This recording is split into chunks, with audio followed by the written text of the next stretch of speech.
Professional photography করার জন্য বাজারে অনেক ফোনই এখন পর্যন্ত অ্যাভেলেবল রয়েছে, কিন্তু প্রফেশনাল ভিডিওগ্রাফি করার জন্য ভিভো X15 Pro এর বিকল্প এ পর্যন্ত আশা করি কিছুই পাওয়া যাবে না।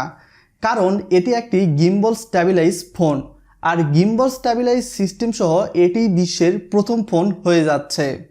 গ্লসি ফিনিশিংয়ের গর্জিয়াস লুকের সাথে বাজারে ফোনটি পাওয়া যাবে। যখনই ব্যাক সাইডে আলো পড়ে ফোনটি তখনই লাইট রিফ্লেক্ট করে, যেটি আমার কাছে খুব ভালো লেগেছে। এই কালারকে যদি একটু বিশ্লেষণ করি তাহলে বলতে হয় তবে রেইনবো ইফেক্ট পাওয়া যায়, যা ফোনকে আরও বেশি অ্যাট্রাকটিভ বানায়। সামনে পিছনে গ্লাস প্যানেল, তাই হাত থেকে পড়ে গেলে কিছুটা একটু ভাঙার ভয় থেকেই যায়। আর ফোনটি সম্পূর্ণ এঁটে দেওয়া হয়েছে একটি অ্যালুমিনিয়াম ফ্রেমে। 6.56 ইঞ্চির ফ্ল্যাট ডিসপ্লের অ্যামোলেড প্যানেল ব্যবহার করা হয়েছে ফোনটিতে। ডিসপ্লেতে কালার ঠিকঠাকই ছিল, খারাপ কোনো অভিজ্ঞতার সম্মুখীন আমি হইনি। অন ডিসপ্লে ফিঙ্গারপ্রিন্টের সাহায্যে খুবই লেটেস্ট এবং ফিঙ্গারপ্রিন্ট সাপোর্ট পাচ্ছেন, যার মাধ্যমে ম্যাজিকের মতো ফোনটি কিছু মুহূর্তের মধ্যেই আনলক হয়ে যায়। আমার কাছে মনে হয়েছে এটি খুবই কম ন্যানো সেকেন্ড হয়ে থাকবে। যুগের ট্রেন্ডের সঙ্গে যোগ দিয়ে ফোনটিতে HDR10 এর সাপোর্ট, 90Hz রিফ্রেশমেন্টের ডিসপ্লে, সাথে ফুল HD রেজুলেশন পাচ্ছেন। ওএস হিসাবে থাকছে ফান্টাস 10.5, আর ব্যাকেটে থাকছে অ্যান্ড্রয়েড 10.0। ইউআই হিসাবে ফান্টাস ওএস যথেষ্ট অপটিমাইজ, আগের চেয়ে অনেক বেশি ম্যাচিওর, ইউজার ফ্রেন্ডলি এবং স্মুথ অ্যানিমেশন। মিডিয়া এক্সপিরিয়েন্সও আমি ভালো পেয়েছি। এর ক্যামেরা হাউসিং ফোনটাকে আরও বেশি জবরদস্ত এবং ঝাক্কাস লুক দিয়েছে। এমন সব ফিচার ফোনটির ক্যামেরাতে এঁটে দেওয়া হয়েছে, যেখানে বিশ্বের প্রথম এই ফোনটিতে আপনারা এত ফিচার্স পেয়ে যাবেন। এখানে আপনারা পেয়ে যাবেন 48 মেগাপিক্সেলের ক্যামেরা, তার সাথে ওআইএস এর সাপোর্ট এবং গিম্বল ক্যামেরারও সাপোর্ট পাচ্ছেন। গিম্বল ক্যামেরা অনেকে হয়তোবা বুঝতে পারবেন না, আসলে গিম্বল ক্যামেরাকে একটু আমরা পরে এক্সপ্লেন করছি। ফোনটিতে আপনারা আরও পাচ্ছেন 8 মেগাপিক্সেলের পেরিস্কোপ লেন্স, ডে লাইট এবং নাইট লাইটে বেস্ট পারফর্ম করবে। ক্যামেরার ডাইনামিক রেঞ্জ ছিল বেস্ট, শুধু মেন সেন্সর না, এর ওয়াইড অ্যাঙ্গেল লেন্স এবং বেস্ট ডাইনামিক রেঞ্জে ছবি দেয়। শার্পনেস, ডিটেলস সবই ভালো ছিল। আর বিউটি মোড ভিভোর যে কোনো ফোনেই পাওয়া যায়, এটি অজানার কোনো বিষয় নয়। স্মার্টফোনে একটি গিম্বল স্টাইল ক্যামেরা রাখার ধারণাটি ভিভো X15 Proকে প্রতিযোগিতার উপর বিশেষ করে সুবিধা দেয়, যখন ক্যামেরা কেন্দ্রিক ফোনগুলো আরও বেশি অনুমানযোগ্য হয়ে উঠেছে। No shake, only smooth video quality.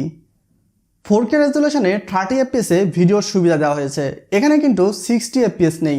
এছাড়াও ফুল HD রেজুলেশনেও আপনি 30 FPS ভিডিও করতে পারবেন। এছাড়া EIS এর সুবিধা তো রয়েছে। ফ্রন্টে স্মল কাটআউটে 32 মেগাপিক্সেলের ক্যামেরা ইউজ করা হয়েছে।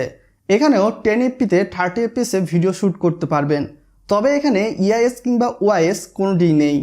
ওয়েট ব্যালেন্স ভালো ছিল, এক হাতে ম্যানেজ করা সম্ভব। ফোনের সাউন্ড কোয়ালিটি নিয়ে আমার কিছুটা খারাপ অভিজ্ঞতা রয়েছে, তবে সেটি আপনার ক্ষেত্রে নাও হতে পারে। Now let's move the performance part. ফোনটিতে ভিভো ইউজ করেছে স্ন্যাপড্রাগনের 765G চিপসেট। এই চিপসেটটি কিছুটা ফোনটিতে খাপছাড়া ভাব এনে দেয়, কেননা এই দামে এই ফোনটি কখনোই কিন্তু আশা করা যায় না, বিশেষ করে চিপসেটের উপর ভিত্তি করে।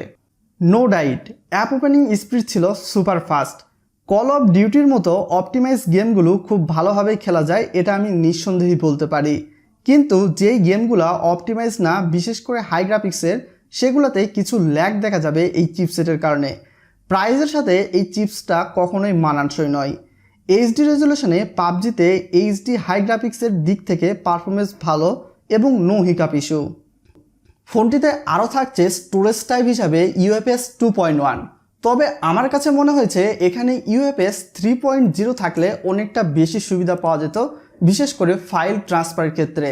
এছাড়াও ফোনটিতে জিপি হিসাবে ইউজ করা হয়েছে Adreno 620।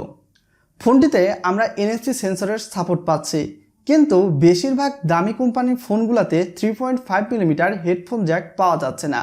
ভিভো তাদের এই ফোনটিতেও এর ব্যতিক্রম করেনি, তবে এর পরিবর্তে আপনাকে ভিভো ফোনটির সাথেই দিয়ে দিচ্ছে এয়ারড্রপস, যেটি হেডফোনের বিকল্প হতে পারে এবং অনেকে এটি ভালো এক্সপিরিয়েন্স পেয়ে থাকবেন।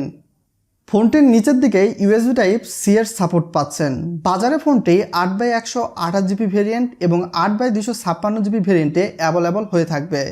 ডেডিকেটেড সিম স্লট ব্যবহারের সুবিধা পাচ্ছেন। এছাড়াও ফোনটির ডানে দেওয়া হয়েছে ভলিউম আপ এবং ডাউন বাটন এবং নিচের দিকে দেওয়া হয়েছে পাওয়ার বাটন। 4315 মিলিঅ্যাম্পিয়ারের ব্যাটারি ফোনটি অবশ্যই আপনাকে একদিনের মতো যথেষ্ট ব্যাকআপ দিয়ে থাকবে। তবে হাই রিফ্রেশমেন্ট ডিসপ্লে যদি ইউজ করেন তো সেক্ষেত্রে একটু কম ব্যাটারি ব্যাকআপ পেয়ে থাকবেন।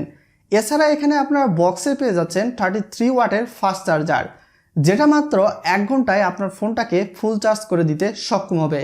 এছাড়াও ফোনটিতে অন্যান্য সেন্সর আপনারা পেয়ে যাচ্ছেন। ভিডিওটি যদি ভালো লাগে ভিডিওতে অবশ্যই লাইক দিয়ে ভিডিওটি শেয়ার করতে ভুলবেন না এবং চ্যানেলটাতে সাবস্ক্রাইব করে আমাদের পরিবারের একজন সদস্য হয়ে যান।